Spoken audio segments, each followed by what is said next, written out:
All right. Hey, my friends, and welcome to another episode of the Restored Mind Show. My name is Matt Codde, and on this episode, I want to talk about the idea of taking a leap of faith. Now, when it comes to working with people with OCD and anxiety, and even in my own recovery process, one of the things that I learned is that the leap of faith is a necessary step to take in order to get better when it comes to facing, really anything you're afraid of, right?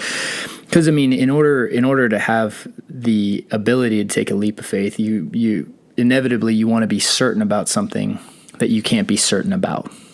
Right. So on this episode, I want to talk about the idea of taking a leap of faith and what that means. And so, because at any point in our life, or at many points of our life, we've all taken leaps of faith. Whether it's, we approached a significant other, or someone we were interested in, and we expressed our interest, right? We asked the person out, or we asked for their number, right? That right there is an example of a leap of faith that we take, right? Because we don't know the outcome, right? And we have to act to see the outcome, right? And by definition, a leap of faith is you can't know what's going to happen, right? You have to take the step first and then see what happens after. And in most cases, when it comes to anxiety and uncertainty, what happens is we want to be certain about what's going to happen. And during this pandemic, that's one of the reasons that I wanted to talk about this week, is we all want to be certain that as we prepare and people are starting to open up businesses, people are starting to open the doors, we all want to be certain that nothing bad is going to happen. Things won't get worse. And we want that certainty before we, take action. And the reality is that it's not possible, right? Like you will never know that. The only way to ever find that out is by taking action, right? And I just, I've been watching, obviously, some of these, certain states are opening up more, and certain businesses, even in where I'm from, are opening up their doors. And, and I understand that one for certainty, because when you wrestle with OCD and anxiety, that need for certainty or that craving, I'll call it, for certainty. I wouldn't say a craving for certainty is very real, right? You want to be certain about whatever your feared situation is. But it really is only by acting first that we can overcome those situations, right? Because as long as we attempt to be certain about something, we're inevitably going to engage in behaviors that are going to reinforce the fear. So let's just take a simple example of flying on a plane. And you can even use getting in a car and driving a car as an example, right? But I'll use flying on a plane because it's something that most of us can relate to, I think. So I had a person that I worked with one time that was afraid of flying, right? It was, a pretty significant fear of flying. And they had to fly for work. And so it was obviously causing a lot of distress, because when they had to fly, it was like this, multiple days in advance to the plane flight, were really disrupted by this fear, right? So, they checked the weather compulsively, right, to make sure what the weather was going to be like, on every aspect of the flight. And they would do things like, having to wear certain articles of clothing because they were lucky, and having their routines before they got on the plane, during the plane. Even it came down to taking sedatives, for the flight, right? And the thing is every time we do those behaviors, right, in this situation, we think that we're controlling the end outcome.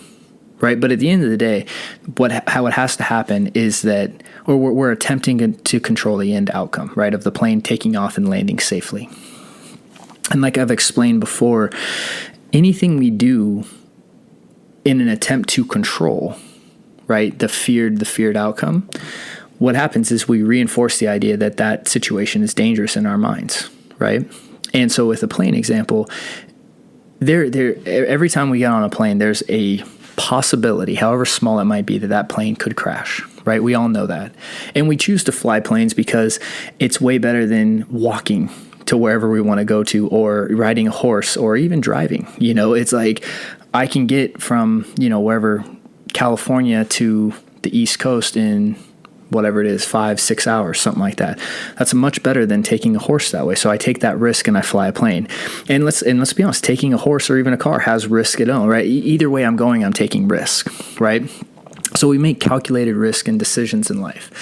And, when it comes to this idea of taking leaps of faith, what happens is no matter what we do to try to control our outcome, eventually we're in a situation where we have to get up and we have to walk on the plane, and they have to shut the door and we have to sit in that seat and it has to take off. And then at that point, we just surrender control.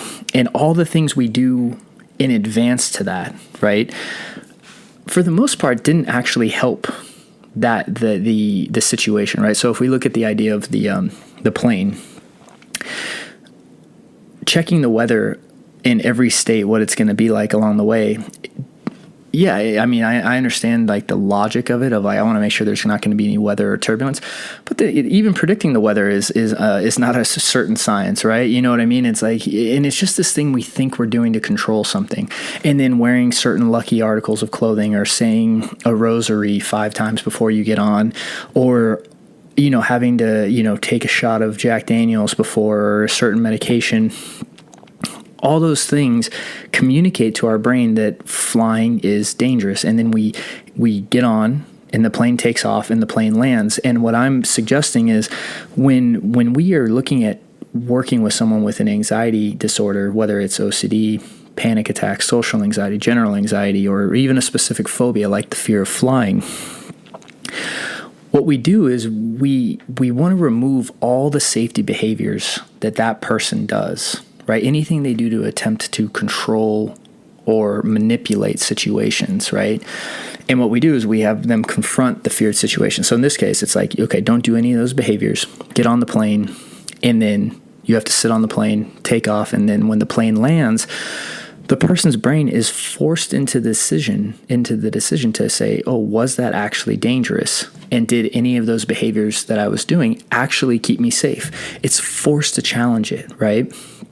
And the more we do that without engaging in those behaviors, then our brain starts to categorize the threat differently, right? Because our brain's just learning continuously by what we're doing and the information it's receiving. And when it comes to overcoming fear and anxiety, there is this point where you have to take a leap of faith.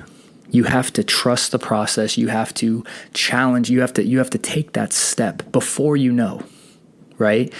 And if you do that, again, more importantly, repetitively, right? So if someone's afraid of water, right, they have to step into the pool, right? Or if someone is afraid of, just go through the list of stuff, right? And now in many cases, germs, right? Like I was watching around, and I'm watching people doing things that are totally not in line with what the CDC or any kind of health organizations are recommending. I'm watching people drive their cars with like full-on rubber suits on, and it's like, yeah, so you're supposed, when you go in, it's the social distancing, all that stuff, and I totally promote it. But I'm watching, as I'm just in my local community, I'm watching in many cases what could potentially be long-term problems with anxiety promote and continue. Because if we think about it like this, look, if you wear gloves and mask and all this stuff while you just get in your car, right, and drive when you're just alone, right, and you're just driving to and from the store,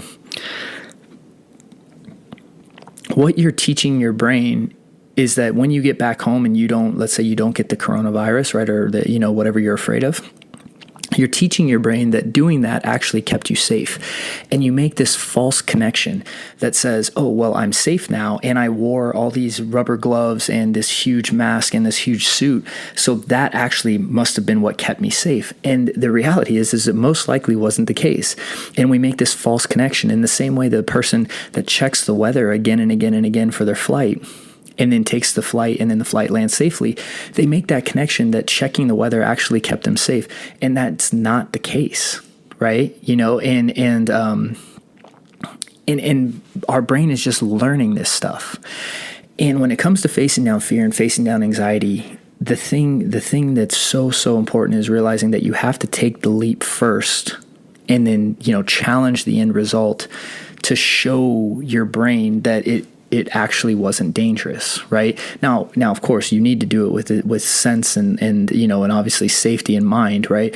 Like when it comes to this pandemic, I'm not saying to go against the actual guidelines at all. Of course, you should listen to them, right? And keep yourself safe and do the things to keep yourself safe within reason. But when you're making up your own rules and doing things that actually don't have any evidence to suggest that they're helpful, your brain can learn that those are the things that are keeping you safe and will encourage you to keep doing them, right? And so that's why it's important to have this balance and understanding of like, look, we all have to take risk every single day of our life. Every time we get in a car, we take a risk. Every time, even just walking, going out for runs, we take risk, or there's a risk involved with most things that we do in life to some degree.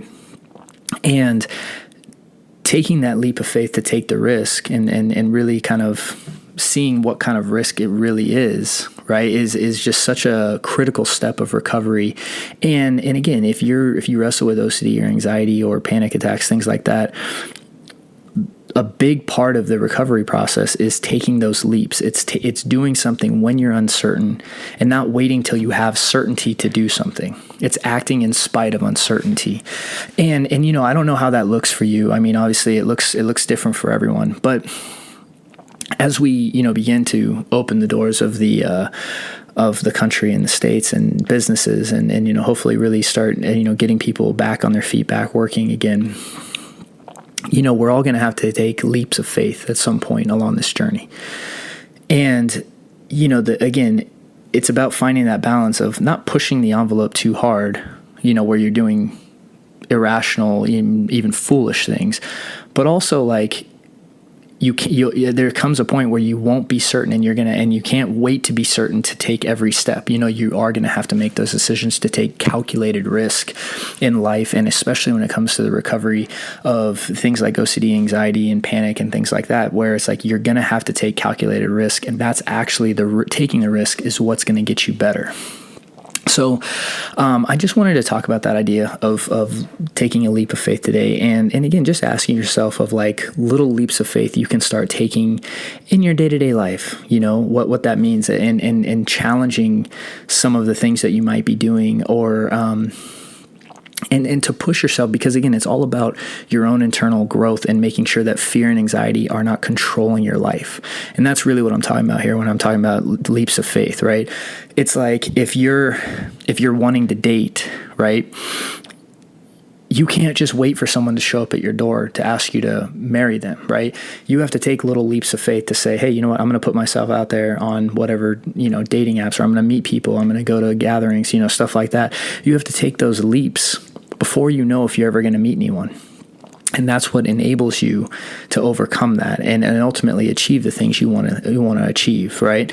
So just some food for thought and ideas. I hope that you found this idea helpful and applicable to your own life. Again, if this is something you struggle with anxiety and OCD and panic, we have a lot of resources on our site at restoredminds.com for you. Also, we really appreciate your support. So if you are listening or watching, please like this, subscribe, share. We always appreciate all the help we can get on across our social channels.